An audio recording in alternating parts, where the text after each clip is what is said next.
What if the oldest stories carved into clay did not mark our beginning, but the faint echo of something infinitely older?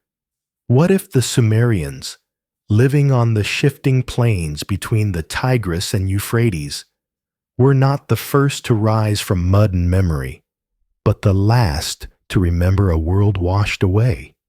The question lingers like dust in a museum hall long after the final visitor has left.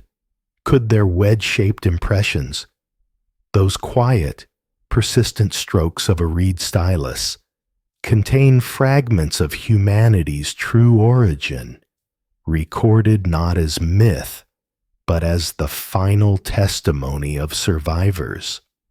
The landscapes they inhabited were fertile yet unpredictable, shaped by floods that came without warning and droughts that carved entire seasons into absence.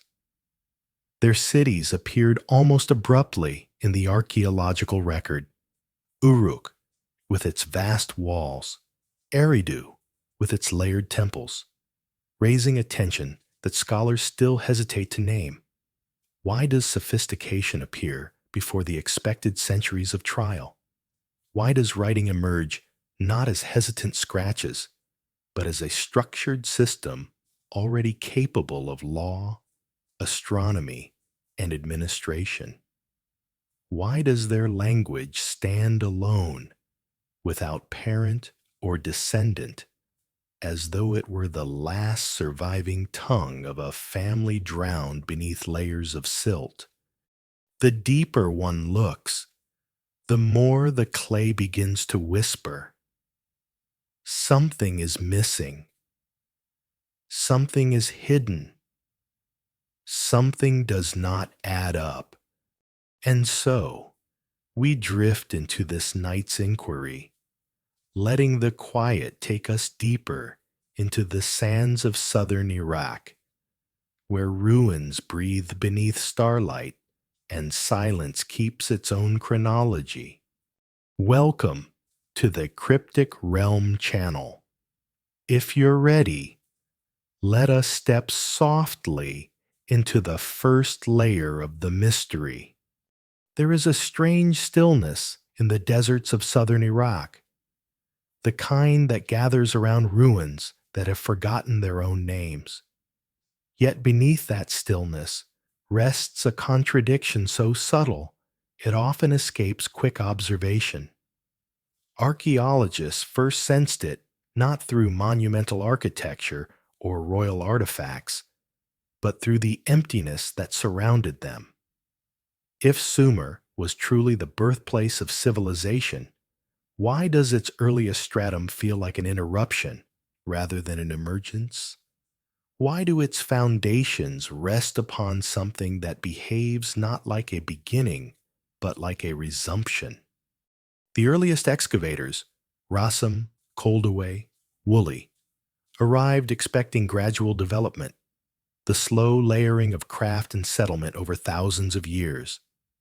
Instead, they found something disquieting: cities whose earliest levels were already structured, already coordinated, already mature.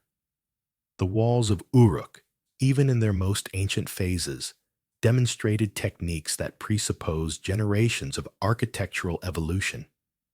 The temple platforms of Eridu rose in successive rebuilds, each layered atop another, each more refined yet still echoing an original plan whose origin remained unaccounted for. It was as if the first thing the Sumerians did upon settling was not to experiment, but to restore. In the dim hours of excavation, when kerosene lamps cast flickering light across the ruins, scholars often paused over the subtle traces embedded between bricks and stones. A methodical precision, a familiarity with river engineering, a quiet confidence in designing canal networks, as though some memory guided their hands. And yet, no evidence of prior developmental villages, the kind that cradle a civilization's infancy, seemed to exist in sufficient number to explain such competence. The Ubaid culture, which preceded them, possessed agricultural organization, but nothing resembling the urban explosion that followed. The gap between the two still feels like a broken bridge, whose missing stones have been swallowed by time. Whenever this contradiction arises, the conversation slides inevitably to the flood layers, those sterile deposits of river clay discovered beneath cities such as Shuruppak and Ur. These layers are not gentle accumulations, but abrupt sheets of silt, up to 2.5 meters thick, empty of habitation debris. They lie like a pause inserted into the earth, a moment when life simply stopped. Above them, the Sumerian cities flourish. Below them, older settlements retreat into quiet obscurity. What happened in between remains a question without a comfortable answer. The ancient scribes seemed to sense this silence well before modern scholarship did. In their king list, carved with an austerity that suggests reverence, they wrote not of invention, but of restoration, not of discovery, but descent. After kingship descended from heaven, they inscribed, kingship was in Eridu. The phrase appears simple, yet its implications murmur beneath the surface. Why describe authority as descending, as if returning from an exile? Why insist on restoration unless something once stood where now only absence remained? It is here, in this tension between archaeological evidence and textual memory, that a subtle unease begins to form. Perhaps the flood was not merely a mythic tale, but a lived boundary, a dividing line between one world and another. Perhaps the Sumerians were not building anew, but piecing together fragments of knowledge carried by survivors. Knowledge that had survived in memory long after its original context had disappeared beneath waters and centuries. As night deepens, one begins to wonder how much of what appears to be a beginning is actually an echo. The first traces of Sumerian writing emerged from the dust of Uruk, like the remnants of a forgotten rhythm. What unsettled early researchers was not simply the age of these tablets, dating to around 3300 BCE, but the complexity encoded within them. Writing systems elsewhere evolved slowly, beginning with pictographs and gradually transforming into symbols capable of conveying law, poetry, and abstraction. Yet the earliest cuneiform tablets show a system already wielded by practiced hands, already used for accounting, administration, and ritual. It was not the hesitant dawn of literacy. It was the resumption of a scriptural tradition whose earlier stages are conspicuously absent. As scholars examined more tablets, the sense of dislocation grew. Numbers expressed in a base 60 positional system, signs indicating professions, commodities, territories, lists of offerings and contributions meticulously calculated, and, in later layers, hymns and cosmologies written with the cadence of a culture long accustomed to shaping thought in clay. The missing centuries of trial and error haunt every angle of these artifacts. Where are the crude precursors? Where are the transitional experiments? The silence of their absence presses against the edges of the known record. Some researchers suggested environmental erasure, that floods and shifting river courses buried the early phases. Yet even in regions untouched by catastrophic silt layers, no such intermediate forms have been found. The earliest writing appears suddenly across multiple cities, as though inherited by communities already familiar with its structure, preserved not through inscription, but through memory, until necessity called it forth again. The language behind the script compounds the mystery. Sumerian is unlike its Semitic neighbors. It is an isolate, bearing no definitive relation to any known linguistic family. Its agglutinative structure, stacking prefixes and suffixes around core meanings, resembles distant tongues such as Hungarian, Turkish, or Japanese. Yet direct connections dissolve under closer inspection. The result is a linguistic ghost, a survivor of a family thought long extinct. If languages carry the imprint of migrations, conquests, and intermingling populations, then Sumerian behaves like a relic from a world whose other voices have vanished. Some linguists propose that the substrate, the faint residue of earlier speech patterns embedded within Sumerian, suggests an even older tongue, one spoken before the flood layers disrupted the Mesopotamian landscape. But whatever that ancestral language was, it exists now only in the faintest echoes. While deciphering the tablets, scholars often stumbled upon a phrase embedded in scribal training texts. The words of distant days must not be altered. It hints at a tradition of preservation rather than innovation. Could the earliest scribes have been copying fragments remembered from an age whose physical traces were lost? Their reverence for accuracy suggests they believed themselves custodians of something fragile, something inherited. Amid this, the question deepens. Why does the structure of Sumerian writing feel complete at its first appearance? If writing emerged as a response to administrative needs, how did it achieve such efficiency so quickly? And why do the Sumerians describe their knowledge as received rather than invented? The night seems to respond with its own quiet murmur. Perhaps history's earliest light casts shadows that stretch further back than we imagine, into realms where memory, not chronology, is the last surviving witness. There is a moment when, staring at the earliest layers of Uruk's great temple precinct, that a quiet intuition begins to rise. An intuition that something has been carried forward rather than borne in place.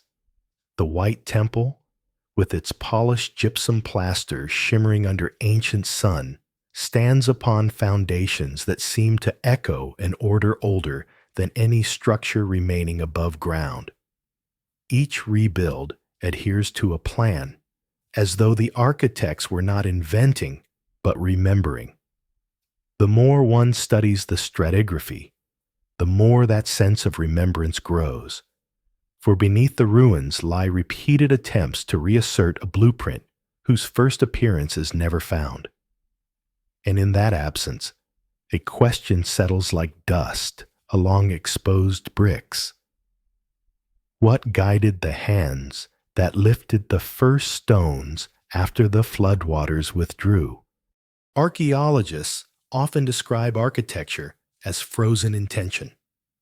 Its lines, proportions, and techniques reveal the assumptions of the builders, what they considered possible, what they feared, what they revered.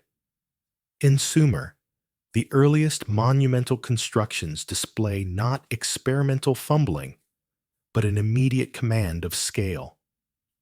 The raised platforms, designed to elevate sacred precincts above flood levels, suggest both memory of destruction and confidence in managing water. Their drainage channels, oriented with surprising mathematical awareness, imply that someone understood the river's relentless temperament. Yet for all this, there is no preceding chain of failed prototypes, no abandoned settlements demonstrating miscalculations, no early walls collapsing under structural misjudgment. Instead, the first attempts already stand near the threshold of mastery. Woolley once remarked, while excavating the ziggurat of Ur, that the earliest engineers behaved as if they had inherited a tradition of construction rather than developed one. His observation was not meant to provoke speculation, merely to describe the strangeness of the evidence. But perhaps strangeness is unavoidable when the earth itself documents a rupture. Beneath the elevated city mounds, the sterile layers of silt linger like a boundary between worlds. Above them, cities rise swiftly. Below them, the faint residues of older settlements retreat into deeper soil, as though cut off mid-breath. And in the distance, ancient riverbeds curve through the land, marking the paths that once carried both life and devastation.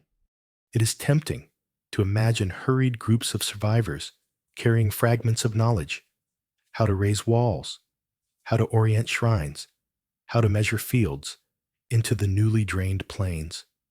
Not myths, but memories, blurred by catastrophe, preserved in ritual or song, eventually translated into brick and mortar once stability returned.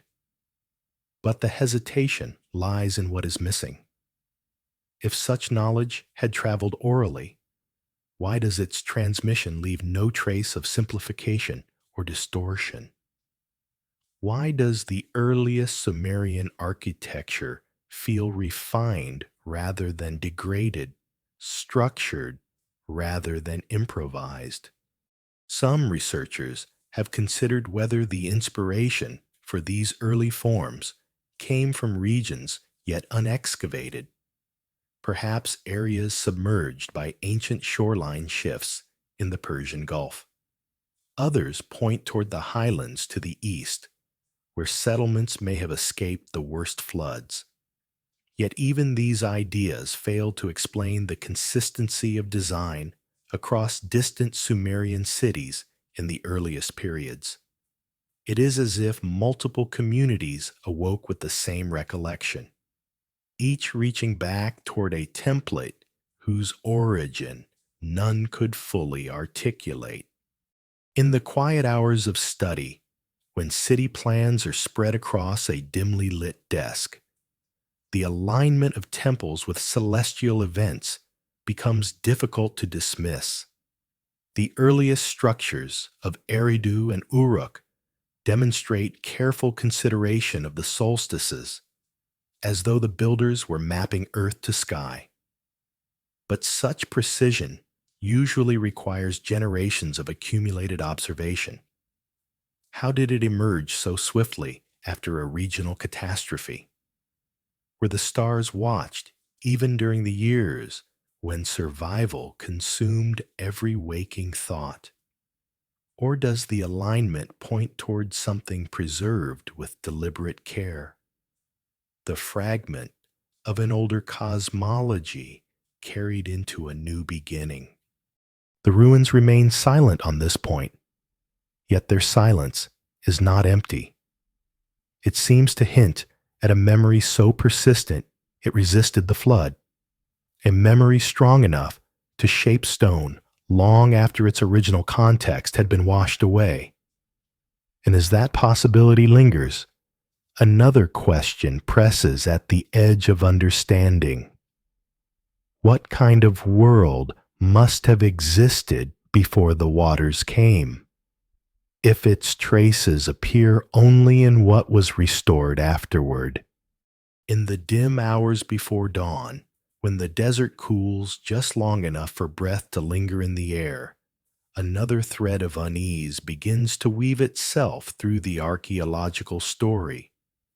It arrives not from walls or foundations, but from a quiet discovery made by scribes long after the cities they chronicled had reached their zenith. Buried in administrative archives, tucked beside ration lists and boundary records, lies a peculiar class of tablets, astronomical notes written with a certainty that feels older than the civilization producing them. Their calm precision sits strangely beside the turbulence of early Mesopotamian life, as though they reflect a sky long observed before the rivers ever carved these plains. These tablets track the movements of Venus, the moon, and the constellations with a steadiness that should have required centuries of continuous observation. Yet the flood layers beneath major cities imply that at least one era of habitation had been violently interrupted, and that rebuilding began under conditions where survival, not celestial calculation, would have dominated daily concerns. How, then, did the first generations after such upheaval possess the stability, the patience, to record the heavens night after night with such discipline? The question unsettles because it leans toward a possibility rarely spoken aloud, that the observations did not begin anew, but continued a tradition that predated the disaster. The Ammi-Saduqa records, though copied centuries later by Babylonian scribes, claim ancestry in older Sumerian tracking. The pattern of appearances and disappearances of Venus across 21 years suggests a mathematical lens already mature, a perspective unfazed by the planetary irregularities that confound young astronomers. But the truly arresting detail lies in the consistency across sites. In distant cities, separated by political boundaries and ecological conditions, the orientation of early temples and the timing of festivals reveal a shared celestial grammar. It implies not only a common calendar, but a cosmology coherent enough to survive displacement and rebuilding. Stargazing requires stillness, yet early Sumer was anything but still. The rivers shifted, cities rose and fell, droughts tested the land, raiders crossed from the west, and before that, an even more dramatic silence, the flooding that sealed earlier settlements beneath the earth. If the heavens were charted without interruption, one must ask who preserved the continuity. Did scattered families shelter oral knowledge through the chaos? Did itinerant priests carry sky lore across devastated plains, reciting star cycles as if reciting the names of ancestors? Or were these practices maintained by a group whose identity dissolved with time, leaving behind only the skyward habits they passed on? Observatories leave faint traces in archaeology, often indistinguishable from shrines or watchtowers. Yet some high platforms in the earliest strata of Eridu and Uruk show structural durability unusual for makeshift constructions. Their angles, aligned subtly toward the rising points of specific stars, hint at intention. One wonders if the builders stood upon these platforms not merely to worship, but to remember, to align Earth with a sky chart memorized long before the new cities were founded. In such reflections, the notion of inheritance becomes difficult to dismiss. Even the later cultic hymns describe the heavens as an archive, a place where the tablets of destiny were kept long before human hands learned to press signs into clay.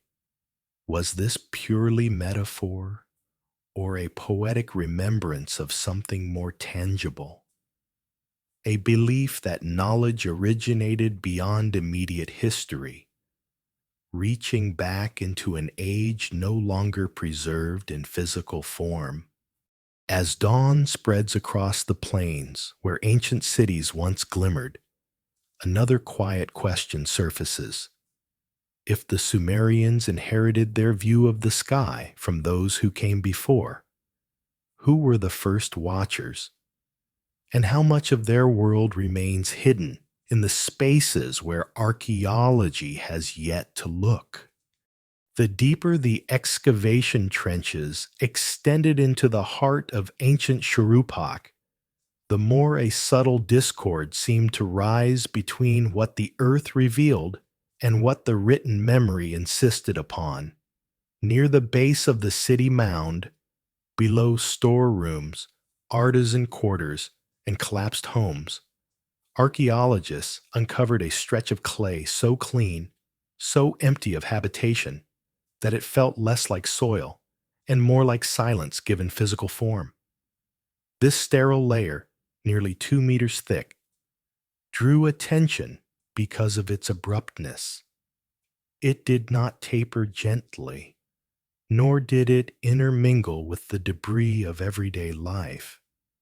It lay like a curtain dropped over an earlier world.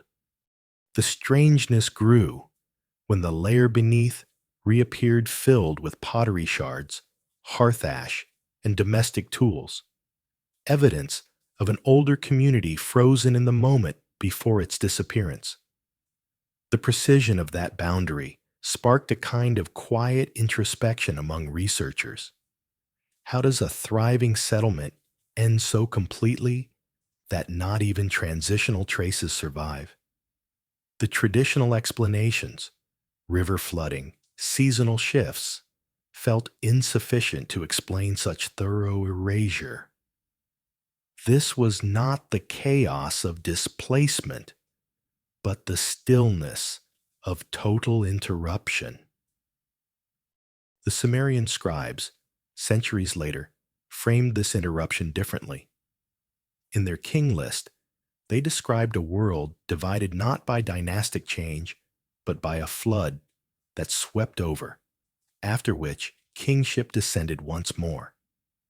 The phrasing is restrained, almost bureaucratic, yet it veils an enormity that echoes the archaeological finding at Shuruppak more faithfully than scholars once expected. And when identical flood deposits surfaced in Kish and parts of Ur, the convergence raised an unsettling possibility. The ancient stories might not be metaphor at all, but recollections of a regional destruction so comprehensive that memory itself shifted shape. If that is true, then the people who rebuilt the cities afterward were not merely pioneers, but heirs, inheriting a landscape stripped clean. The question becomes what they carried with them onto that emptied canvas. Did they salvage objects, knowledge, rituals, or was their inheritance less tangible, a collective memory of what once existed, held together by fragments of myth and whispered recollections? The more one studies the first generations after the flood layer, the clearer it becomes that they behaved as though fulfilling an obligation. Fields were remeasured with startling speed. Irrigation canals were carved with a confidence exceeding what shattered communities should logically possess. And the rebuilt homes exhibit a familiarity with older architectural traditions, even though the physical evidence of those predecessors lay buried beneath tons of silt. It is as if the knowledge existed independently of the structures that once expressed it, carried forward in minds that refused to forget. The flood myth across Mesopotamia does not speak only of destruction. It speaks of preservation, the saving of seeds, animals, archives, and sacred knowledge. The Ziusudra tale, one of the oldest, describes the survival of not just people, but the breath of life and the plans of the world. Scholars usually interpret this figuratively, yet when set beside the archaeological record, the symbolism gains a sharper edge. What if the plans were remembered practices, methods of farming, building, reckoning time, that were intentionally sheltered from the chaos? The sterile flood layer, then, does not simply mark an event. It marks a divide in consciousness between what belonged to the world before and what could be carried into the world after. And it raises a question that grows heavier with each tablet uncovered. What else vanished beneath that clay, leaving only its shadows in the traditions of those who resurfaced? As the thought lingers, so does another mystery. If an entire way of life was drowned and then recalled imperfectly, what traces of that forgotten civilization might still lie hidden beneath deeper, untouched strata, waiting for the day someone digs just a little farther? The flood layers beneath Sumerian cities feel like a wound sealed too cleanly, but the world that rose afterward carried marks of another mystery, one perhaps even more perplexing than the silence beneath the silt. It lies in the language spoken by the people who rebuilt the plains, a language that stands alone, with no siblings, no parents, no descendants. Sumerian emerges in the archaeological record as abruptly as the cities themselves, fully formed, with grammar intricate enough to suggest centuries of evolution, yet unconnected to any linguistic branch we know. And that isolation, so absolute and so enduring, unsettles more than the flood ever could. Languages rarely appear without lineage. They carry the echoes of migrations, borrowings, intermarriage, and conquest. Akkadian, the Semitic tongue that later dominated Mesopotamia, shows its ancestry clearly, its consonant roots, its inflections, its kinship with Hebrew and Arabic. Even more distant languages reveal pathways through shared sounds or grammatical structures, but Sumerian offers none. Every attempt to trace it to nearby cultures, Elamite to the east, Hurrian to the north, or even remote families in the Caucasus, dissolves under scrutiny. Its morphology follows its own logic, stitching particles and affixes into long chains that shape meaning like clay molded between careful fingers.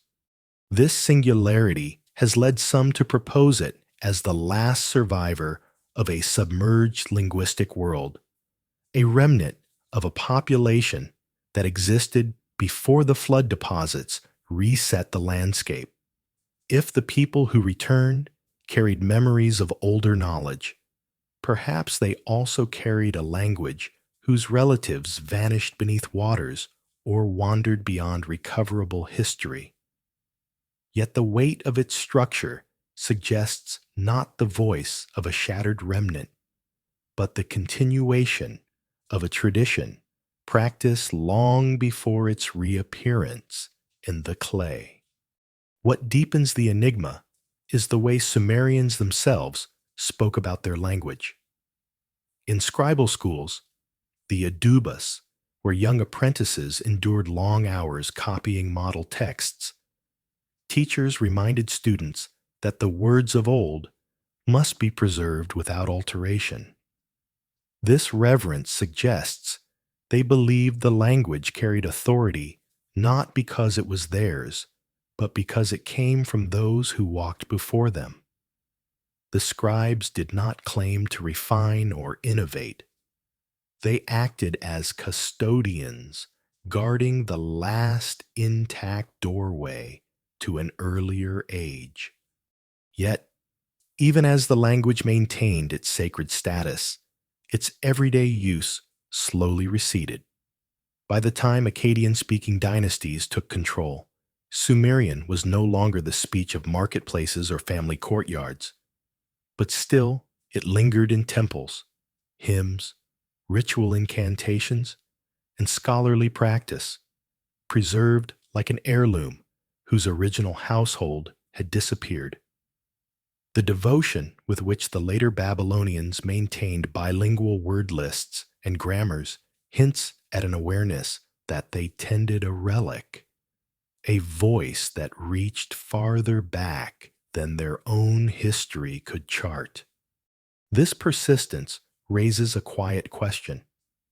What compelled generations to keep alive a tongue no longer spoken? Painstakingly copying signs whose origins they themselves no longer fully grasped. When the last surviving cuneiform tablet bearing Sumerian phrases was written in the early Roman era, more than 2,000 years after the language had ceased to live on lips, the act felt less like scholarship and more like a guardian closing a gate he no longer understood. If language is memory, then the survival of Sumerian reads like an echo refusing to fade, a fragile reminder of a people whose identity dissolved into the flood that carved the plains. But if this echo hints at a greater story, one wonders what vocabulary might have existed before its earliest written form. What dialects whispered along vanished coasts? What ancestral sounds shaped myths now understood only as fragments pressed into clay? And deeper still lies the question that presses softly yet persistently. If Sumerian was the final surviving voice of a lost world, how much of humanity's earliest self-story drowned along with the others that did not endure? Across the plains where Eridu once shimmered in the heat, there lingers a different kind of unease, one not tied to language or flood or architecture, but to the stories the Sumerians told about themselves. Not the myths of distant gods hurling storms or shaping mountains, but the quieter narratives woven into hymns, king lists, and ritual inscriptions. These stories do not speak of invention. They speak of descent, of authority, knowledge, and order arriving from elsewhere, as if civilization itself were a returning traveler rather than a newborn child. In their oldest texts, the Sumerians never claim to have created the foundations of their world. They insist they were guided to restore what had once been lost. The phrase recurs like a pulse across centuries of inscriptions, the restoration of what was before. It appears in temple dedications, royal declarations, even administrative accounts of rebuilding canals. Always the same insistence, as though the builders worked from a memory they themselves did not originate. Some scholars have dismissed this as rhetorical flourish, a king legitimizing his rule by aligning himself with ancient tradition. Yet the consistency of the phrase, its stubborn reappearance in context too mundane to be political, hints at a deeper conviction. For a people who valued precision in record keeping, such repetition feels less like embellishment and more like a quiet acknowledgement. Nothing here begins with us. This becomes clearer when reading the ritual texts that describe the duties of kingship. In one early Sumerian hymn, the ruler is not portrayed as an innovator, but as a caretaker, chosen to maintain decrees set down in distant time. Another text describes a king discovering a foundation brick inscribed by a predecessor from an era already forgotten.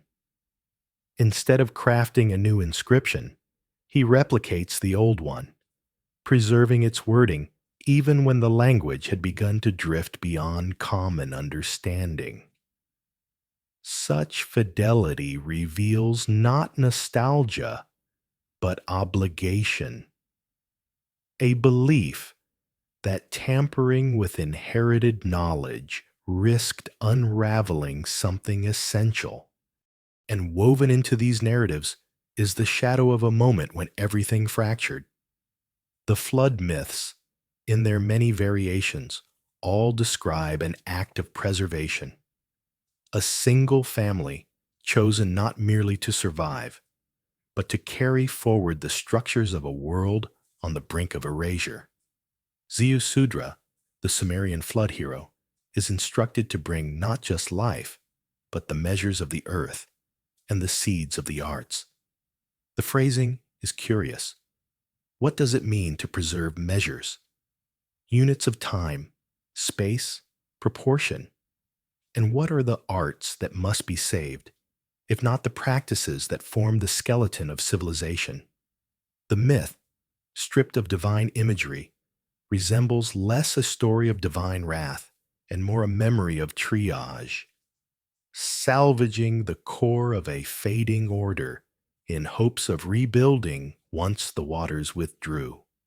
It is the quiet coherence of these fragments that unsettles. The archaeological record shows a rupture. The myths speak of a rupture. The cities that rise afterward reflect not the tentative steps of a people discovering themselves, but the confident movements of those who believe they are fulfilling an inherited blueprint, something, they seem to say, had existed before, a world with calendars, measurements, rituals, possibly even writing, now drowned or scattered beyond reach. Yet the scribes never reveal what that earlier world truly looked like. They preserve only hints, scattered like sherds across clay tablets. References to the days before the flood, to plans of the world, to decrees older than any known dynasty. Their restraint leaves a tantalizing silence, a hollow space where a fuller story should be. And within that silence grows an inevitable question. If the Sumerians believed themselves restorers rather than founders, what ancient pattern were they trying so carefully to reconstruct? And how much of it slipped beyond their grasp as the centuries drifted? There is a moment in the study of early Sumer when one realizes that the question is no longer simply what the Sumerians built, but what they believed they were rebuilding. This becomes most evident in the oldest surviving descriptions of human origins. Texts that begin not with effortless divine command, but with labor, conflict, and experimentation. Unlike creation stories in later cultures, where life emerges whole from the breath of a god, the Sumerian accounts depict a process marked by uncertainty, as though the act of shaping humanity had been remembered through a distorted recollection of trial rather than miracle. Those ancient narratives describe the younger gods burdened by toil, digging canals, dredging rivers, maintaining the very infrastructure that would later define human society. When their exhaustion reached rebellion, the elder gods convened in uneasy council. The decision that followed was not a burst of inspiration, but a careful proposal to create beings capable of taking on the labor that bound the divine to the earth. And so, the stories continue, not with triumph, but with a sequence of attempts. figures formed from clay mixed with the essence of a sacrificed deity, prototypes that emerged flawed or incomplete. The Enki and Ninhursag myths recount these early efforts with a quiet candor that feels strangely unmythic. One being unable to hold water, another unable to speak, another half paralyzed. Each is assigned a role, as though even imperfection had its place. It is the tone of these stories that whispers something unexpected. They do not celebrate perfection. They recall process. They remember adjustment, revision, the slow correction of design. A listener cannot help but sense that the tale may preserve more than theology. It may echo an older memory refracted through symbolic language, a memory of shaping life not in an instant of divine will, but through gradual refinement. What unsettles further is that the Sumerians did not present these accounts as metaphor. For them, the gods were not distant cosmic abstractions. They walked the earth, lived in temples, governed cities, ate, drank, debated, and erred. They possessed knowledge, but not omnipotence. They changed plans, negotiated among themselves, and regretted their own decisions, especially the decision to unleash the Great Flood. Such portrayals blur the line between deity and ancestor, between myth and memory, inviting one to wonder whether these so-called gods were once figures of flesh and bone, later elevated into the realm of myth as the centuries washed their identities clean. If the earliest humans were shaped as the myths suggest, through a sequence of attempts, each carrying traces of improvement, it raises questions not meant to be answered quickly. Why would a people emerging from the shadow of a catastrophic flood frame their creation story around deliberate design rather than spontaneous genesis? Why emphasize imperfection and correction unless the memory of a gradual process had survived in some encoded form? And if these myths reflect more than imagination, why do they resonate faintly with distant stories?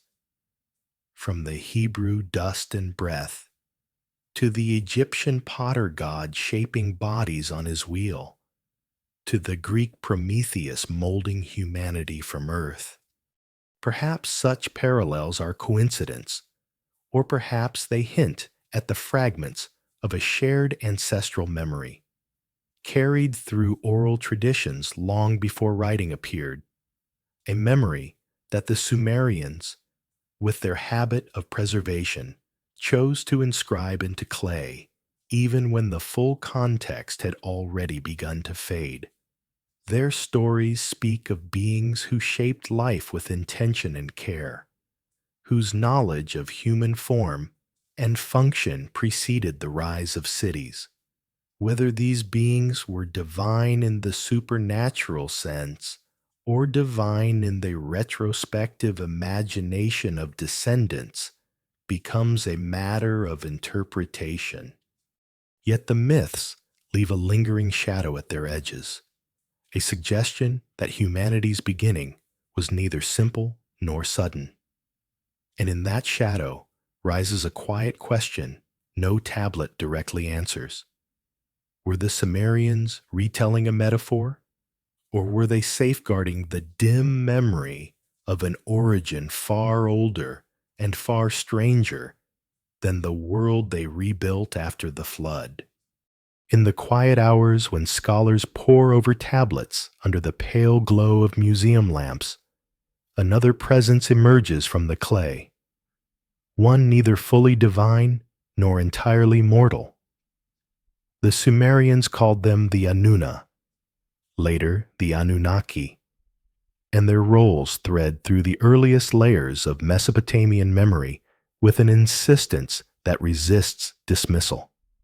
They are described not as distant creators residing in unreachable heavens, but as a council dwelling among humans, guiding kingship, dividing realms, settling disputes, and safeguarding the decrees that ordered the world. Their presence is woven so tightly into daily life that their absence would unravel the entire fabric of Sumerian civilization. Yet what disturbs modern readers is not their prominence, but their portrayal. These beings are powerful, yes, but bound by limitations. They tire, they argue, they fear consequences, they enforce order but occasionally lose control of it. They walk in temples because they must. They eat offerings because they hunger. Such earthly attributes create a tension too deliberate to ignore. If the Sumerians meant to depict gods in the absolute, why imbue them with such human frailties? And if these figures were once human, elevated through retelling into the sphere of the divine, what memories linger beneath their titles? Their genealogies extend into deep time. The king lists begin with a cryptic declaration. After kingship descended from heaven, kingship was in Eridu. The phrasing resists metaphorical interpretation. It implies a transition, a transfer, an arrival, from above or from another place. And the earliest kings associated with the Anunnaki are assigned reigns that stretch beyond plausibility, not as fantasy, but as encoded durations. Some scholars have suggested astronomical cycles, others the remnants of an older calendar. Whatever the explanation, the effect is the same. The origins of authority dissolve into an era where history and myth blur into each other like river currents merging in flood season. In temple hymns, the Anunnaki are said to have taught humanity how to plow, how to irrigate, how to measure fields, how to read the stars, how to shape bronze. These are not symbolic gifts. They are the practical foundations of civilization. The texts describe Enki, assigning each craft its artisan, each domain its expert, as though dividing knowledge among specialists within a well-organized guild. Such depictions feel less like mythology and more like the memory of a structured society whose expertise seemed unreachable to those who inherited its legacy after the flood. Even more intriguing are the scattered references to days when the gods walked openly among mankind, a phrase that occurs in variant forms across Sumerian liturgy. It is neither emphasized nor dramatized, merely stated as if describing an age too familiar to warrant embellishment. Later traditions, from Akkadian to Hebrew to Greek, preserve echoes of similar memories. Beings of unusual power dwelling on mountain summits, descending to cities, marrying mortals, shaping laws. These parallels, scattered across continents and cultures, raise a quiet shiver of recognition. Could they reflect fragments of a shared ancestral story, retold in different tongues after the dispersal of an older world? The archaeological record offers no definitive proof of such beings, yet the consistency with which the Sumerians described them as teachers, rulers, and intermediaries invites more questions than answers. If these figures were purely mythic, why attribute to them responsibilities that bear signs of administrative reality? Why connect them so explicitly to specific cities, specific rituals, specific laws? Perhaps the Anunnaki were the Sumerians' way of remembering the last generation before the flood, those who possessed knowledge the survivors later struggled to replicate. Perhaps they were leaders whose memory grew luminous across centuries of retelling until their humanity blurred into divinity. Or perhaps they were something else entirely, a presence that bridged an older world and a new one. And as that possibility lingers, another question stirs just beyond reach. If these beings once walked where the desert now lies empty, what traces of their footsteps might still sleep beneath the sand, waiting for the next shift of wind to reveal them? The more the stories of the Anunnaki unfurl across clay tablets, the more a subtle pattern begins to emerge, one not bound to mythic grandeur, but to something quieter and strangely consistent. Certain figures reappear not just in epics or hymns, but in administrative texts, boundary stones, and legal prologues. Their presence is invoked when canals are dug, when treaties are sworn, when disputes are settled. And woven through these records is the persistent notion that order itself was not human in origin. It was bestowed, carried, entrusted. A gift, but also a burden, one requiring careful stewardship, as though the memory of a previous collapse weighed upon the shoulders of those who accepted it. This becomes especially evident in the fragments of early law codes that predate Hammurabi by centuries. Their tone is measured, their principles surprisingly nuanced. Liability, intent, compensation, inheritance, all addressed with a clarity that suggests generations of precedent. Yet no earlier legal documents have been found. The system appears fully grown in the earliest surviving tablets, as if transplanted from an older tradition. Even the Sumerian term for law, me, carries a sense of sacred prescription, of decrees anchored in a past whose boundaries are already blurred by the time they are recorded. Each me is described as both eternal and rediscovered, a paradox that hints at its dual nature. Known before, forgotten, then restored. Hints of an older order surface elsewhere too. In the temple inventories of Nippur, objects are listed not simply as ritual tools, but as things from before the flood, carried forward through an era of loss. Their descriptions, though brief, speak of designs and materials no longer used in later centuries. One wonders how these items survived, and more importantly, who preserved them. Were they physical remnants of a drowned culture, salvaged by those who fled rising waters? Or did they survive in memory before being recreated by later artisans striving to honor traditions whose origins they no longer understood? The kings of Sumer, in their own inscriptions, often portray themselves not as innovators, but as restorers of temples built in the days of the ancients. They claim to rebuild according to foundations laid long before their birth, sometimes even before their own city existed.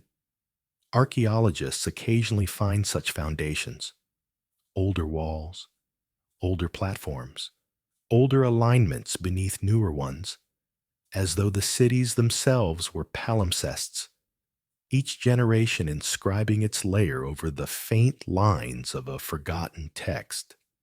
And beneath these layers lies a deeper tension that scholars rarely address openly.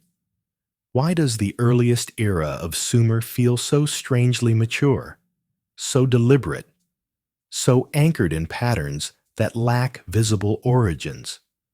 When the first dynasties emerge, their political structures already display complexity: the balancing of temple and palace authority, the careful management of water rights, the standardized systems of measurement that make large public works possible. Such systems normally evolve slowly through trial and error, yet here they appear as if unpacked rather than developed. Some have suggested migration as an explanation, a movement of skilled peoples entering Mesopotamia from regions as yet unexcavated. Others speak of cultural diffusion from earlier societies across the Iranian plateau. But even these theories strain beneath the uniformity of early Sumerian practice. The patterns align too neatly across too many cities, rising in the same narrow window of time. In the end, one cannot help but feel that the Sumerians themselves sensed the strangeness of their inheritance. Their texts, for all their reverence, occasionally betray a quiet uncertainty, a recognition that they were heirs to something whose full shape they could no longer see. They preserved fragments, restored temples, reenacted rituals, and copied ancient phrases with fidelity bordering on devotion. Yet they never speak with confidence about the world before the flood. They gesture toward it, but never describe it. And in that reticence, a quiet question settles, as fine as dust upon a tablet newly unearthed. What did they know? And what had already slipped beyond even their ability to recall?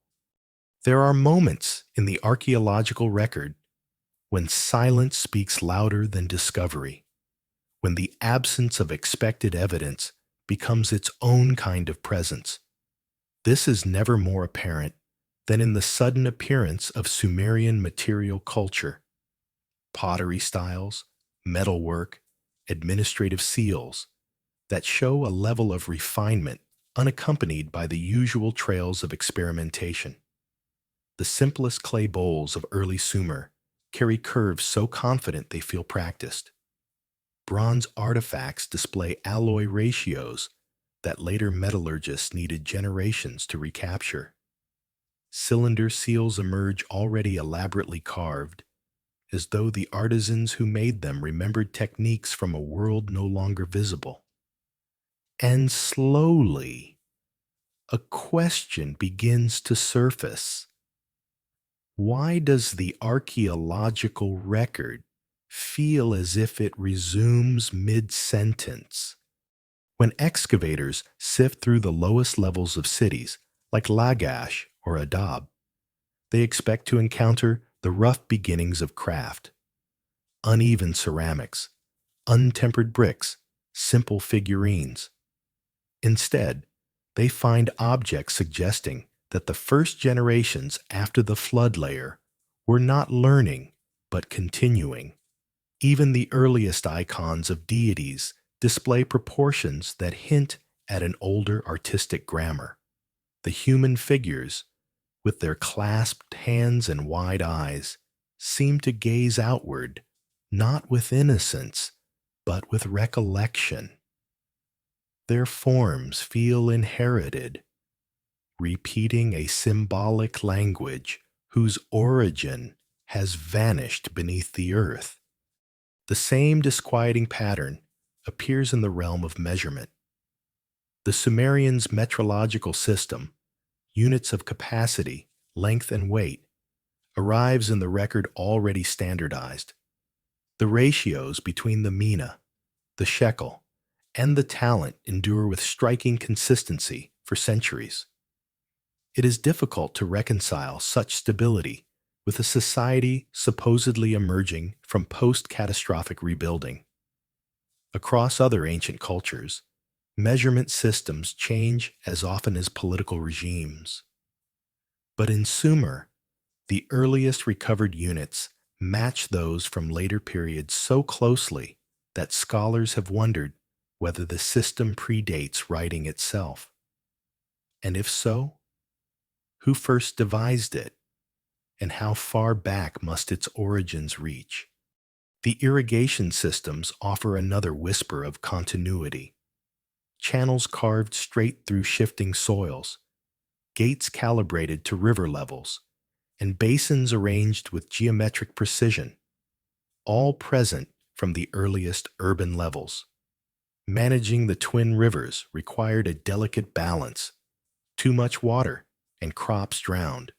Too little, and famine followed.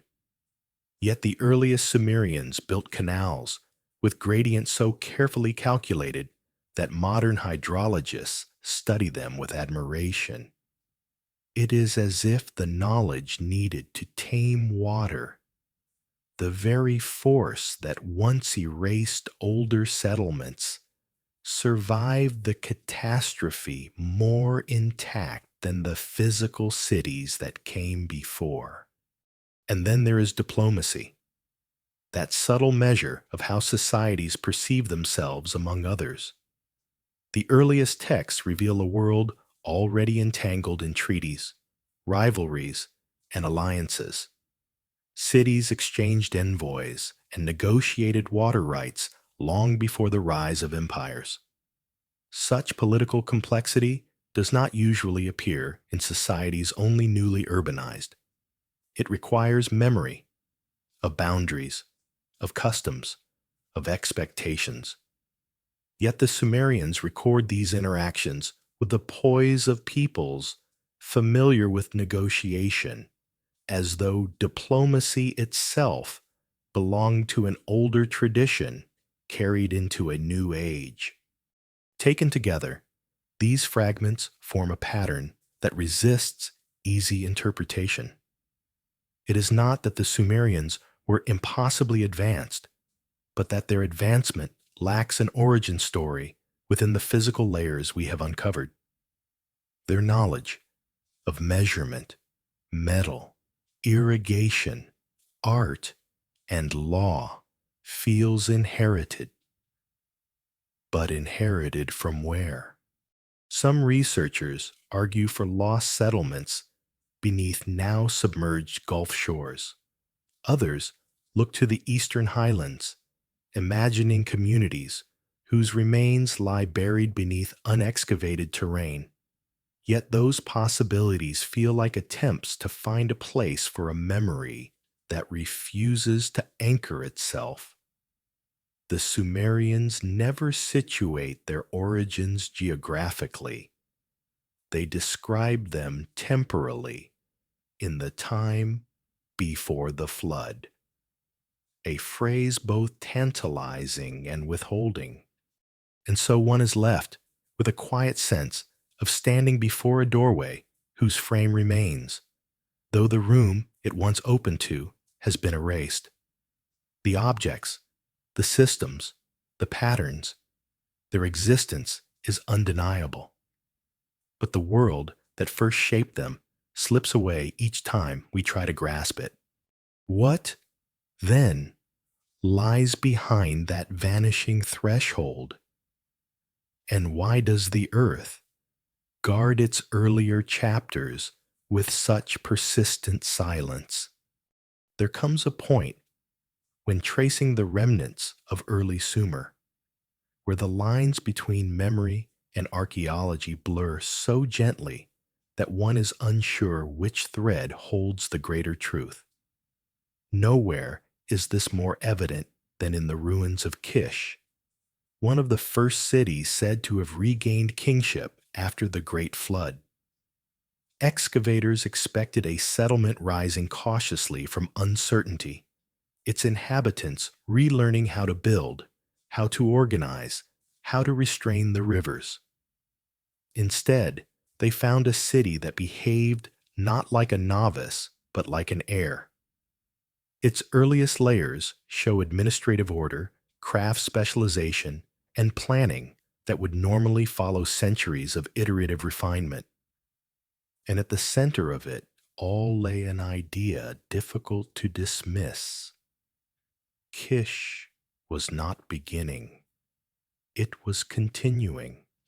Even the earliest royal inscriptions found there speak with a tone too steady for a dynasty supposedly emerging from catastrophe. They mention restoring temples, reclaiming boundaries, reaffirming decrees.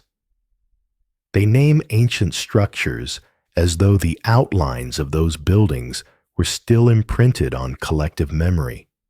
Yet underneath these restored complexes lie flood sediments so abrupt and clean they feel like an erasure, everything wiped away, leaving only recollection to guide the rebuilding. One wonders how faithfully memory can recreate what water destroyed. And more strangely, how memory alone can account for the precision the earliest kings seemed to possess. Among the artifacts were stone weights shaped with care, their proportions conforming to a system consistent across cities separated by great distances. The earliest seals discovered at Kish depict scenes of ritual processions with iconography already standardized, robed figures, divine emblems, boundary markers. These motifs, so fully formed from the start, imply a shared visual vocabulary predating the city's visible history. And while it is possible that neighboring cultures influenced one another, the sudden coherence across multiple urban centers suggests something more unified, perhaps a memory older than the flood, carried by survivors who scattered and later converged on the fertile plains. The quiet enigma deepens when reading the first treaties from this region. They reference older agreements, older disputes, older water rights, documents that do not survive, yet were crucial enough to be invoked as legal precedent. The Sumerians often positioned themselves as restorers, but what they were restoring remains elusive. If these earlier contracts truly existed, they belonged to a realm the flood had buried beyond recovery. And so the later kings spoke of them with reverence, as though citing the shadows of a world whose details were fading even as they attempted to preserve them. Some scholars argue that these references are literary conventions, attempts to anchor authority in antiquity, but the plainness of their language resists that interpretation. These early rulers speak not in mythic grandeur, but in practical tones, as administrators invoking inherited legal frameworks. It is the mundanity that unsettles. Mythic embellishment would have been easier to dismiss. Instead, they speak with the quiet confidence of people who believe the past they reference was real. Yet Kish, for all its coherence, eventually faltered. Its canals silted, its walls crumbled, its kings lost influence. But even in decline, the city carried the weight of its foundational identity, the first to inherit kingship after the flood. It maintained that memory long after its political power waned, as though the role it played at the beginning of the post-flood era mattered more than its later fortunes. And perhaps it did, for Kish became the anchor, both historically and symbolically, for a world attempting to bridge the rupture left by catastrophe. Standing among the eroded bricks today, one can almost sense the ghosts of those early generations moving with purpose through dust-choked streets. They work not with the tentativeness of pioneers, but with the assurance of people tracing the outlines of a world they once knew. Yet the deeper question continues to whisper through the ruins. How much of that earlier world were they truly recovering? And how much did they recreate from fragments too fragile to withstand the erosion of time? The deeper one follows the threads of early Sumer, the more another presence begins to stir. Quiet, subtle, lingering at the edges of the archaeological record. It is not a city, nor a dynasty, nor a flood layer, but something woven into the very fabric of Sumerian identity, the conviction that their knowledge had been entrusted to them. This belief appears not in the grand myths alone, but in the intimate spaces of daily life, in the way scribes learned, artisans trained, and temples preserved rites as though reenacting instructions given long before memory began. And it is in these ordinary acts that a strange tension appears, suggesting that the past they recalled was not one they fully understood. The scribal schools are perhaps the clearest window into this tension. Within their clay-walled rooms, apprentices labored through long recitations, copying lists of signs, legal formulas, mathematical tables. Yet among these exercises lie peculiar passages, phrases insisting that the writings of former days are not to be altered, and that the designs of old are to be followed. These lines are inserted quietly, without explanation, as though they assert something too obvious to question. But why would a young scribe, tasked with recording barley shipments or boundary disputes, need to be reminded of fidelity to ancient forms? It hints at an older anxiety, a fear that what survived the flood was already fragile, already slipping. The artisans mirror this same impulse.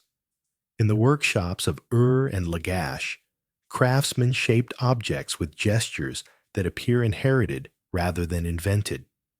The earliest musical instruments, harps, lyres, and bull-headed lyres found in the royal tombs, display ornate craftsmanship that seems disproportionate to their era, as though the artisans drew on techniques they themselves could not fully situate.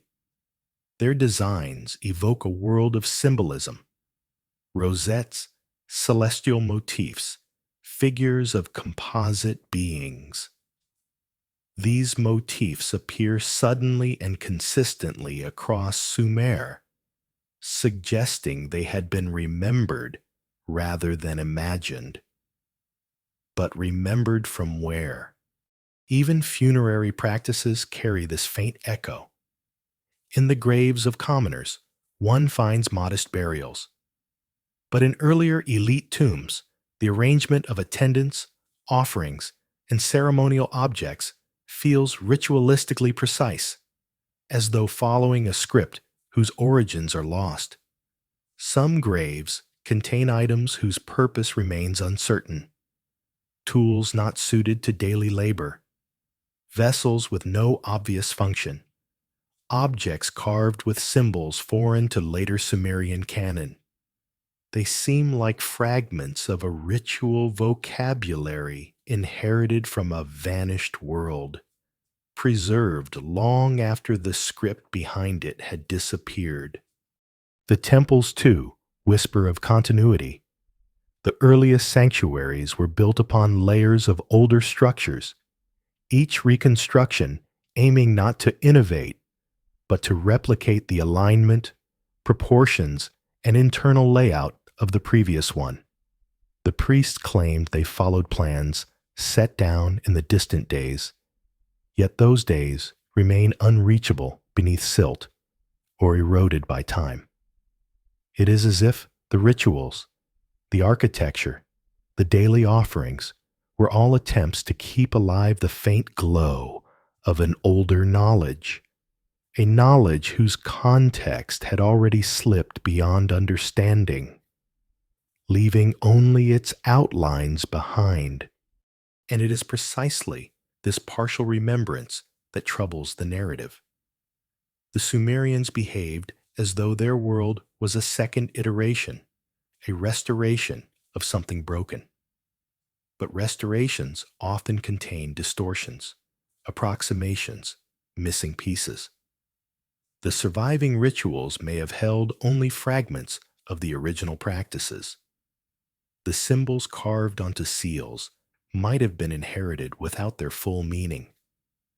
Even the laws and measurements preserved with such care may have been the shadows of a system once more coherent.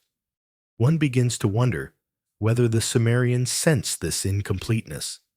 Their texts contain moments, brief, almost hesitant, where they acknowledge the knowledge that was lost, or the decrees forgotten after the great waters. These lines stand alone, surrounded by confident declarations of kingship and order. Yet they tremble with an admission rarely spoken aloud. They were rebuilding with only partial memory. The question that rises is not merely what they preserved, but what slipped through their fingers. And beneath that question lies a deeper one still. If the Sumerians were guardians of fragments, what vast whole once existed before the flood carved a line between ages? There is a point when, following the faint trail of memories the Sumerians left behind, where the story stops feeling like the tale of a young civilization and begins to resemble the afterimage of something older. This becomes most apparent when examining the boundaries they drew.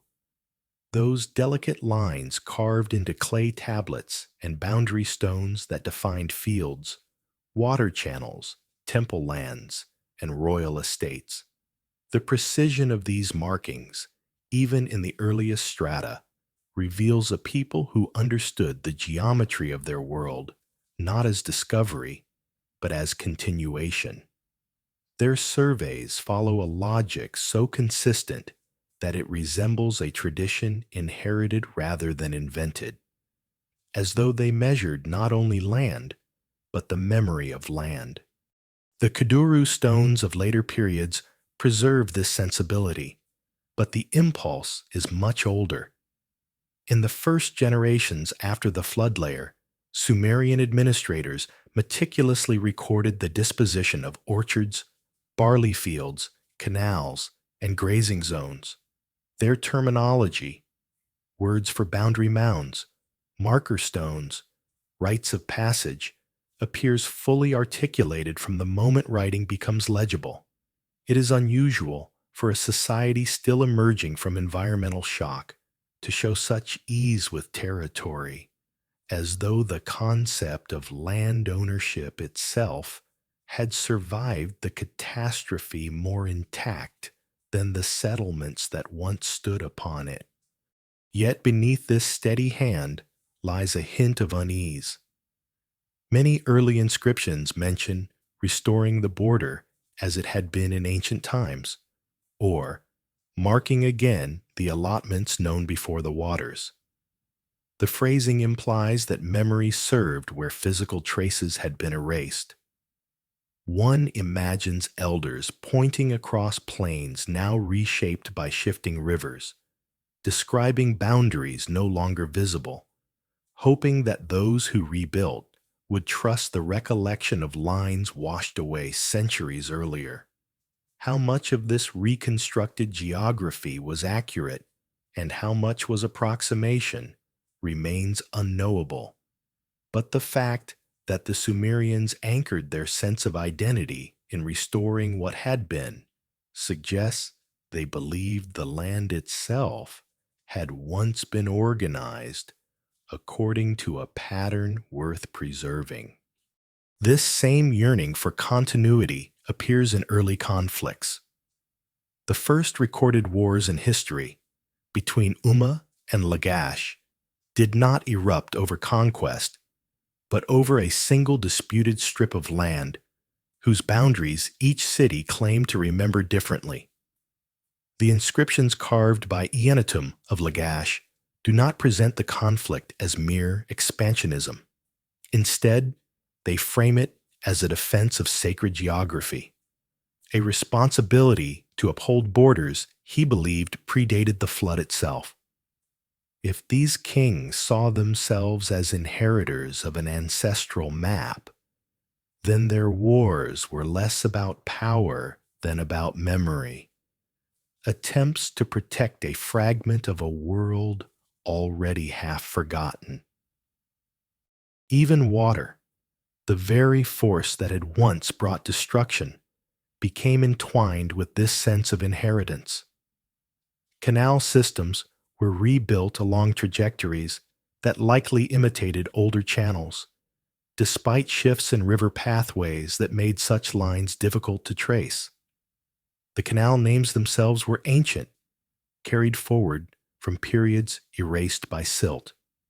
Some modern researchers suspect that certain Sumerian canals do not follow optimal engineering logic for their era, yet they persist stubbornly in the record. It is as if the people who rebuilt them were guided more by recollection than by immediate practicality, choosing to recreate the paths of older waters rather than carve entirely new ones. All of this raises a quiet, persistent question. What was the source of the memory they held so tightly? The flood had altered the landscape radically. Rivers meandered into new courses. Fields turned to marsh. Desert winds buried old towns. Yet the Sumerians moved through this transformed terrain with the confidence of those who believed they knew where things once had been. Was this memory the deliberate legacy of survivors who preserved oral maps with as much devotion as they preserved their rituals? Or was it something deeper, a cultural inheritance stretching back to a world whose disappearance left only echoes in the minds of those who returned? As one stands among the eroded remains of ancient boundary markers, barely rising above the dust, another thought begins to take shape. Perhaps the Sumerians were not merely drawing lines upon land, but tracing the outlines of a vanished age they refused to let go. And if so, what lay within the original map that they continued to follow long after the world that created it had drowned beneath mud and forgotten time? As the threads of Sumerian memory weave deeper into the archaeological landscape, a different sort of trace begins to emerge. Not in cities or canals, not in temples or treaties, but in the very way time itself was divided. The Sumerians measured the world with a system so mathematically elegant that later civilizations adopted it almost unconsciously. 60 parts, six-fold cycles, numbers that fold and unfold like reflections in still water. Yet this system appears in the earliest tablets already complete, without the hesitant transitions that usually accompany the birth of numerical thought. It enters history as though recalled rather than conceived, as if the rhythm of an older world had simply been carried forward into a new one. The sexagesimal structure, rooted in the number 60, did not grow gradually from simpler counting tokens. Its surfaces fully functional in administrative texts, astronomical records, and economic ledgers. What unsettles is not just its sophistication, but the absence of developmental layers that would show how the Sumerians arrived there. One expects to find earlier tablets that record experiments, crude attempts at subdivision, alternative bases, competing systems.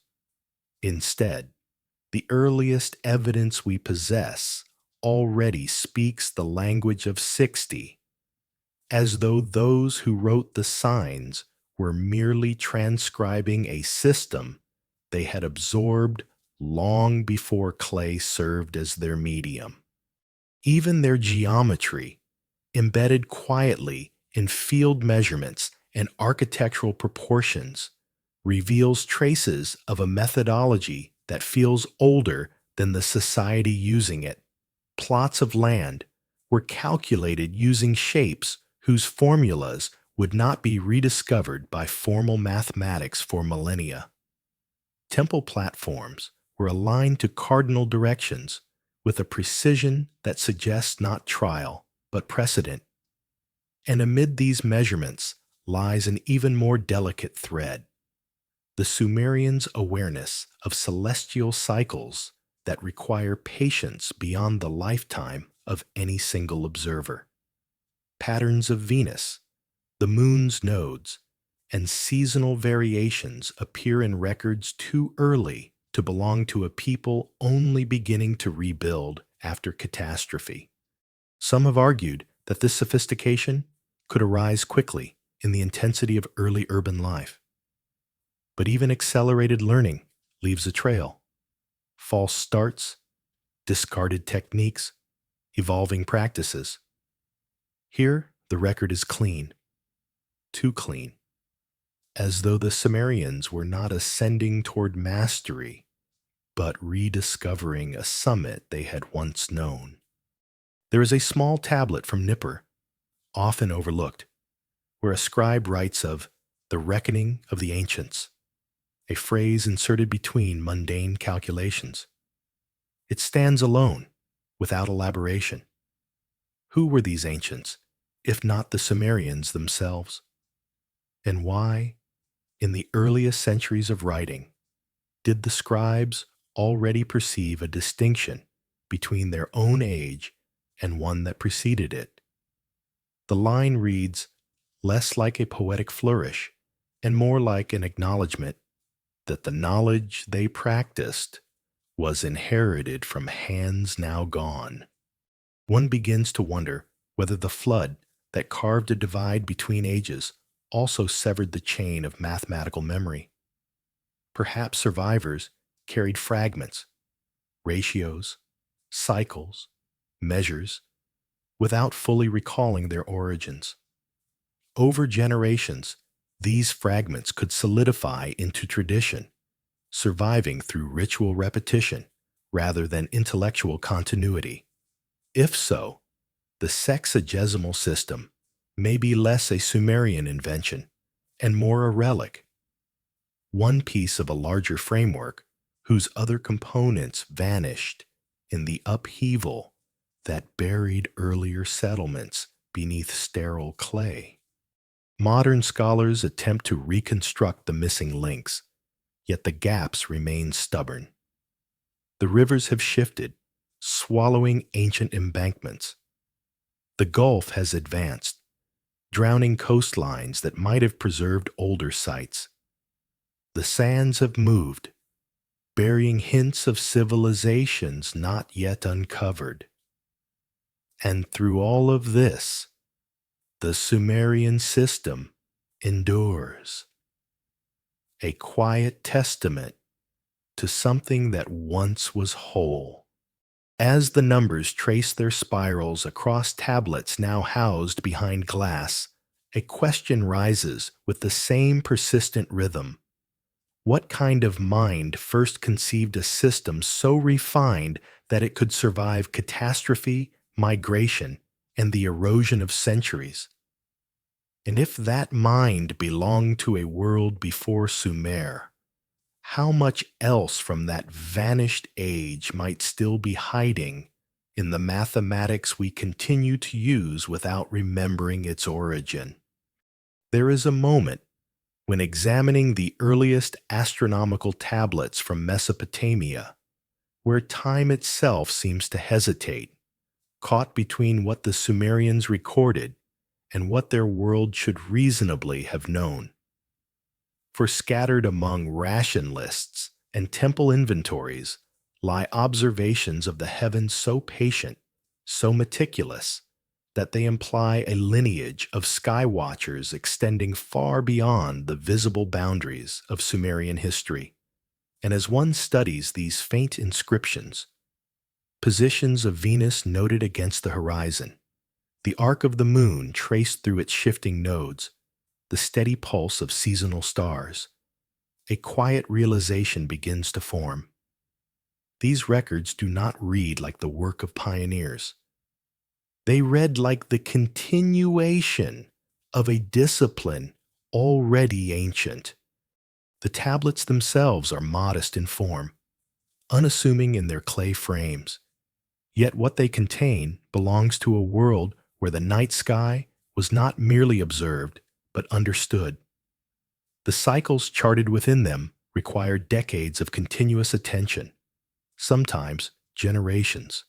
Venus, disappearing and reappearing in intervals that confuse even modern observers, is captured with a calm accuracy that suggests familiarity, not experimentation. The moon's erratic declinations, its subtle wanderings north and south of the ecliptic, are logged with a consistency that cannot easily be explained by a society still recovering from environmental upheaval. And yet, the flood layers beneath Sumer's earliest cities speak of interruption. Entire settlements erased, populations scattered, the ordinary rhythms of life broken. It is difficult to imagine that astronomical tradition could survive such rupture intact, unless its roots reach deeper than the catastrophe itself, carried in ritual or memory by those who rebuilt the world afterward. Even the earliest ziggurats, those step structures rising like artificial mountains above the plains, bear the marks of celestial intention. Their corners align with cardinal directions. Their stairways rise toward solstice points. Their upper platforms echo the movement of stars believed to bridge the realms of gods and men. To align a building with the heavens requires more than reverence. It requires knowledge repeated long enough to become instinct. The builders of Uruk and Eridu seem to possess that instinct from the very beginning, as though they were following patterns remembered rather than discovered. There exists, too, a peculiar thread woven through later Babylonian tablets, which credit the Ancient Ones with the first recording of the sky. These Ancient Ones are not kings, nor priests, nor any recognizable group within the historical timeline. They are invoked only in passing, their identity shrouded, yet always associated with a knowledge considered foundational. The scribes treat them not as mythical beings, but as predecessors whose work must be preserved with precision. It raises a question both delicate and persistent. Were these ancient ones the survivors of a world erased by flood, or voices carried from an even earlier horizon? Some researchers propose cultural continuity from small communities that survived the deluge on higher ground, keeping sky lore alive until it found new expression in the rebuilt cities. Others imagine slow diffusion from neighboring regions, where astronomical traditions evolved under different conditions. But the consistency of early Sumerian alignments and the abruptness of their appearance strain these explanations. Too many cities share the same celestial orientation. Too many tablets record patterns with the same numerical precision. It is as though disparate communities inherited a single thread from a forgotten tapestry. What troubles the mind most are the fragments of star lists whose structure resembles maps from later millennia. They imply not just observation, but systemization, classification, an attempt to order the cosmos with a logic that feels inherited rather than nascent. These fragments lie like whispers from an age whose monuments have not survived, whose settlements may lie beneath drowned coastlines or desert layers untouched by excavation. As one contemplates the quiet persistence of these celestial memories, a thought arises with the softness of starlight itself. If the Sumerians were rebuilding a world once shattered, perhaps the sky was the only element that remained unchanged. And through that unchanging dome, fragments of an earlier understanding slipped into their hands, asking to be recorded before they faded completely. Yet another question lingers just beyond the threshold of certainty. Did the Sumerians chart the heavens to understand their present, or to remember a past the earth had already erased? As the celestial traces of Sumer draw the mind upward, another thread pulls it back to earth, to a place where the soil itself seems to guard a story older than the cities built upon it. At Eridu, often called the first city, the ground reveals a strangely layered memory. Temple after temple rises upon the same sacred mound, each built directly over the ruins of the one before, extending back through time like a staircase descending into darkness.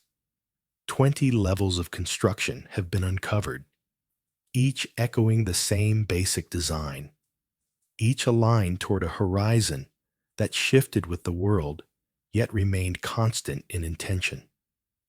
But beneath the lowest layer, where one expects to find the hesitant beginnings of architecture, lies something else, an absence too complete to ignore. The earliest shrine at Eridu does not resemble an experimental structure. Its proportions are deliberate, its orientation precise, as though it were built by those who already knew the pattern they needed to follow. There is no tentative trial, no clumsy attempt at sacred geometry. Only the imprint of a plan whose origins have not been found. If Eridu was the first city, why does its earliest temple look like the continuation of a tradition rather than its birth? And who taught the builders to anchor their foundations so consistently to the same invisible point in the sky? The Sumerians themselves believed that Eridu was older than memory, that kingship, wisdom, and order first descended there in the days when all things were made right. They spoke of it not as a beginning, but as a restoration of a pattern established before the great waters changed the face of the earth. Archaeologists often dismiss such phrasing as theological embellishment, yet the stratigraphy tells another story. The ground beneath Eridu's earliest level is sterile, devoid of habitation debris, as though the site had been deliberately chosen after an interruption of unknown scale.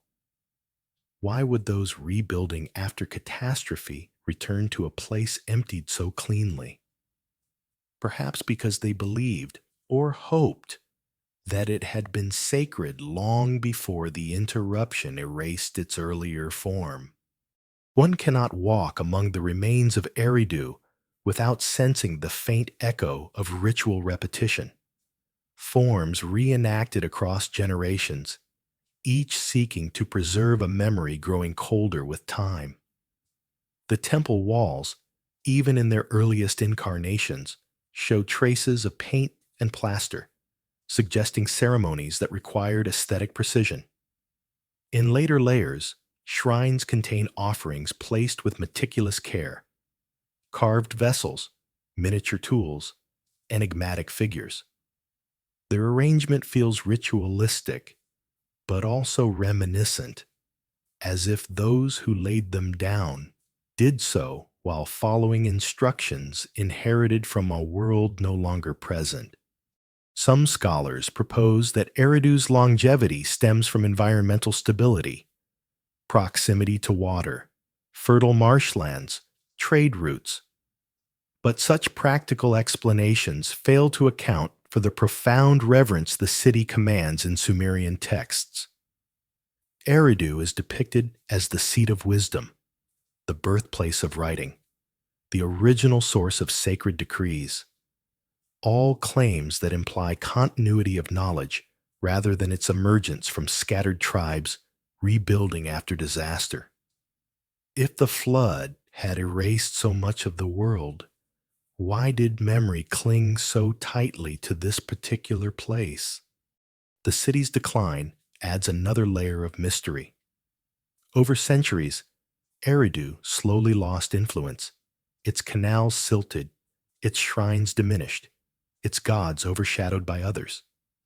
Yet even in decay, later kings continued to restore its temples, often traveling great distances to perform rituals in a city that had already faded from political relevance. They rebuilt with reverence, following plans whose purpose they may no longer have fully understood. It is as if Eridu remained significant not because of what it was, but because of what it had once represented. A link, however fragile, to a world erased. And standing at the edge of its silent mound, one begins to wonder, was Eridu truly the first city, or merely the first surviving marker of something older?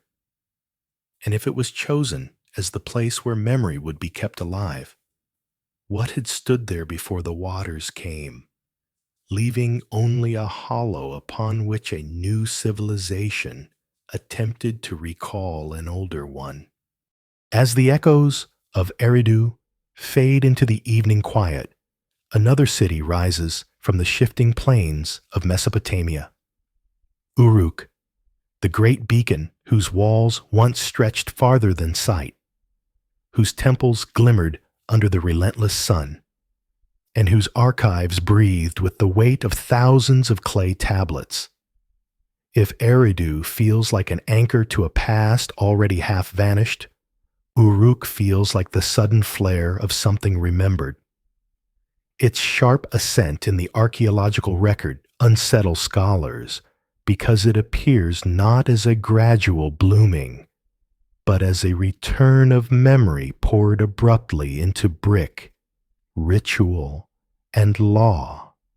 The earliest layers of Uruk reveal an expansion so rapid it strains the boundaries of conventional development.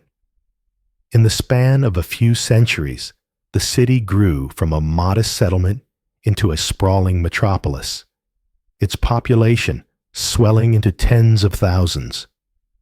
Yet what draws the mind is not simply the scale, but the precision. Streets follow coherent alignments. Temples rise with architectural logic too deliberate for improvisation. And within their walls, artisans create cylinder seals with scenes already embedded in a world of fully formed symbols.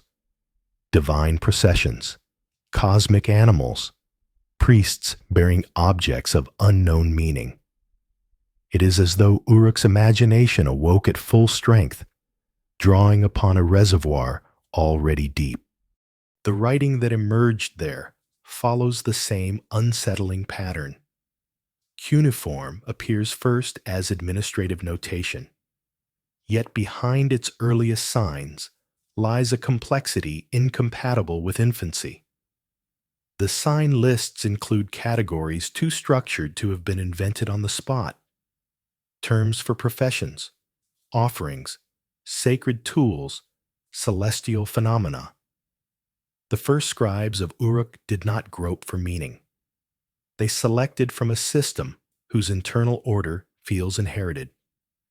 One begins to sense that writing did not emerge here as a new technology, but as the resurfacing of a logic older than the tablets themselves. Walking through the remains of Uruk's sacred district, one is struck by the layers of rebuilding, each preserving the shape of the previous iteration. The White Temple, perched upon its ziggurat-like platform, stands as a monument not merely to devotion, but to continuity. Its foundation lines mirror those beneath it, suggesting that the builders were guided not by experimentation, but by remembrance. Even the choice of elevation, lifting the temple high above the earth, echoes a need to maintain connection with something lost. Perhaps a way to keep sacred space above the reach of waters that once swallowed the world. The artistry of Uruk deepens this sense of continuity. Stone vessels carved with geometric precision, wall mosaics composed of humble clay cones pressed into plaster, and monumental sculptures of priests and deities all appear suddenly in the archaeological record, not as tentative steps, but as confident expressions of an established aesthetic. The faces carved in stone bear an expression of solemn knowing, as though the artists themselves were replicating forms handed down through an unbroken chain of craft. Yet when one searches for early prototypes, experiments in style, attempts at form, there is little to be found. And in the midst of this flourishing, the king list places one of its most enigmatic figures, Enmerkar, a ruler described as restoring rights from an earlier age and rekindling connections with distant lands whose locations remain elusive. His stories, preserved in later Sumerian tales, revolve around retrieving forgotten knowledge and re-establishing bonds with places said to hold remnants of old wisdom. These narratives blur myth with memory, yet their tone carries the weight of something felt rather than imagined, a longing to reach back through the haze of time. The rise of Uruk therefore feels less like the ascent of a new civilization and more like the resurfacing of a buried identity. Every brick, every seal, every inscription seems to say that the people of Uruk were not building from nothing, but from fragments. Fragments they recognized without fully grasping. Their city became a vessel for memory, a place where the threads of a world erased could be gathered, even if the tapestry they once formed remained beyond reach. And as one gazes across the barren remains of what was once the world's first great urban center, a quiet question rises with the wind. Did Uruk shine so brightly because it was new, or because it remembered something the earth itself had almost forgotten? As Uruk's great walls recede into the dusk of memory, another shadow lengthens across the landscape of early Sumer. One not defined by stone or writing, but by loss. For as vibrant as these cities appear in their sudden ascent, their declines feel curiously symmetrical, as though each had reached for something just beyond grasp, only to falter when the echoes of the past grew too faint to follow. The collapse did not come with a single blow. It unfolded slowly, like an ancient melody slipping out of tune, revealing fractures in a world built upon remembrance. In the later centuries of the 3rd millennium BCE, drought crept across Mesopotamia. The rivers that once offered life began to wander away from their beds, leaving salt to creep upward through the fields. Canals silted, harvests thinned, and the delicate irrigation systems that had sustained Sumer for generations grew brittle under the weight of environmental strain. Yet what strikes the observer is not simply the fragility of these systems, but the way the people responded. They rebuilt canals again and again, restoring old courses, insisting on reviving pathways older than memory. Even when the rivers shifted so drastically that the old channels became untenable, they tried to force water into the patterns their ancestors had known. It is as though they trusted ancient design more deeply than their own eyes. An echo of a world whose principles they believed had once been perfect. As the land changed, so too did Sumer's political harmony. Cities that once cooperated found themselves competing over dwindling resources. Lagash and Umma resumed their long struggle over boundary fields. Isin and Larsa rose and fell in rapid succession, each invoking ancient legitimacy as they sought to claim kingship. The very concept of authority, once anchored in restoration, began to fracture. Rulers who once styled themselves as guardians of inherited order now asserted innovation, conquest, dominion. It is tempting to see in this shift a quiet admission. The memory guiding them was fading, and the blueprint they once followed was no longer clear enough to sustain unity. Amid this fragmentation, the Akkadians swept in from the north. Their rise did not erase Sumerian culture, but it altered its rhythm. Akkadian, with its Semitic roots and different mental landscape, began to infiltrate daily speech. Sumerian persisted in temples and schools, yet its role subtly transformed, from living language to liturgical vessel. The scribes redoubled their efforts to preserve it, copying ancient tablets with a devotion bordering on desperation, as if they felt the sands of time slipping through their fingers. The Aduba became a vault of fragile echoes, each lesson a reminder that the foundation they guarded was older than understanding. Yet even as the old language retreated into ceremony, traces of the earlier world endured. Rituals reenacted without context, hymns repeating formulas whose meanings had grown remote, calendars adhering to cycles whose origins had blurred. The people followed them because they believed the past held a completeness the present could not match. But the more faithfully they imitated these old patterns, the more their world seemed to drift from the one those patterns were meant to sustain. In this twilight, Sumer did not vanish abruptly. It receded, leaving behind city mounds, broken bricks, and libraries of clay.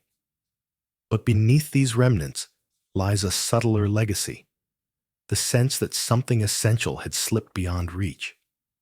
The kings who came after tried to restore ancient rites with increasing fervor. The priests recited words they no longer fully grasped. The temples preserved stories that hinted at ages older than time itself. And through it all, an absence deepened. The absence of the world that once gave coherence to these fragments. Standing among the ruins today, one can feel that absence like a breath held in the earth. The last light of Sumer flickers not in its achievements, but in the quiet admission concealed within its final centuries. Memory alone cannot sustain a civilization indefinitely. Eventually, the past grows too dim to guide. And as that realization settles into the dust, another question emerges in the silence, one more elusive than any flood or king list or ruin. What was the shape of the world they tried so hard to remember, and how much of it have we already lost beyond recovery? Night settles over the plains where Sumer once breathed, and in that gathering darkness, the ruins seem to lean closer, as if listening for a story they once knew but can no longer tell. There is a strange tenderness in their silence, a sense that beneath the dust and shattered brick, an older pulse still lingers. It is in this quiet, at the threshold between memory and forgetting, that the final thread of our journey begins to reveal itself, not in the accomplishments of the Sumerians, nor in their floods, kings, or temples, but in the subtle intuition that their civilization was never meant to be a beginning. It was a bridge, a fragile crossing between a world that had vanished and a world still learning to define itself. For when we look closely at the remnants they left behind, the meticulous tablets, the rebuilt shrines, the measured fields, we sense an undertow pulling backward towards something older than Sumer, older than the cities whose names have crumbled into dust. Their greatest achievements all share a curious trait. They feel like reconstructions. The law codes, though sophisticated, speak of restoring forgotten decrees. The rituals reenact patterns whose origins the priests themselves admit they no longer fully understand. Even kingship, the central axis of their worldview, is described not as a human invention, but as a gift returned from a previous age. And perhaps that is why the Sumerians wrote so insistently. They pressed stories, numbers, instructions, and prayers into clay with a determination almost solemn, as though they feared that memory itself could falter without the support of written form. Their tablets are not triumphant declarations of a rising civilization. They are acts of preservation performed by people who sensed how easily knowledge could disappear. They seem to remember, dimly yet deeply, what it was like to inherit a world after it had been undone. When the great cities eventually fell silent, they did so without drama. The rivers shifted away, the soil grew weary, and the wind reclaimed the streets where scribes once walked. But the tablets endured, hardened by fires that should have destroyed them, buried under layers of earth that both hid and protected them. Every artifact that survived does so because of accident, not design. Yet taken together, they form a long, trembling line of continuity bridging an age we know too well, with one we have lost entirely. Somewhere in that gap, between the world before the flood and the world that struggled to rebuild, lies the question the Sumerians themselves never resolved. Their myths speak of beings who shaped humanity with intention, who taught arts and sciences, who carried knowledge across the divide between ages. Whether these figures were divine, ancestral, or symbolic, the Sumerians treated them not as distant fantasies, but as participants in history. And the deeper one explores their texts, the more difficult it becomes to dismiss these stories as mere metaphor. They behave like recollections, blurred at the edges, fractured by catastrophe, but still anchored in the conviction that something extraordinary once stood at the foundation of human life. Now, as we stand at the end of this long path through dust and memory, we find ourselves holding the same fragments the Sumerians held, a flood layer sealing off an older world, a language without relatives, a knowledge that seems inherited rather than invented, and a people who whispered that they were restoring, not creating. The earth offers silence. The tablets offer echoes. Between them lies a space we are only beginning to understand. And so the final question settles over the ruins like a breath of cold night air. gentle, persistent, unresolved. If the Sumerians were indeed the last rememberers of an age erased, then what kind of world did they inherit their memories from? And how much of that world still waits, buried in places we have not yet thought to look? As the final echoes of this journey fade into the quiet of your room tonight, I want to thank you for walking so gently through these shadows of the ancient world, for listening not just to the facts carved into clay, but to the silences between them, the places where memory trembles, where history exhales, where the past waits with a patience far older than our questions. Your curiosity, your stillness, your willingness to linger with uncertainties. These are what keep stories like this alive. If this exploration stirred something in you, a sense of wonder, a flicker of mystery, a feeling that our world is layered with truths still waiting beneath the dust, then I invite you to stay close. There are more forgotten civilizations to revisit, more unanswered riddles, more threads in humanity's tapestry that have yet to be seen in the light. Let your support be the lantern we carry into the next hidden chamber. By following, by subscribing, by sharing this space with others who listen with the same quiet hunger for the unknown. Until our paths cross again in the next descent into the cryptic realm, sleep gently and let the ancient world breathe beside you.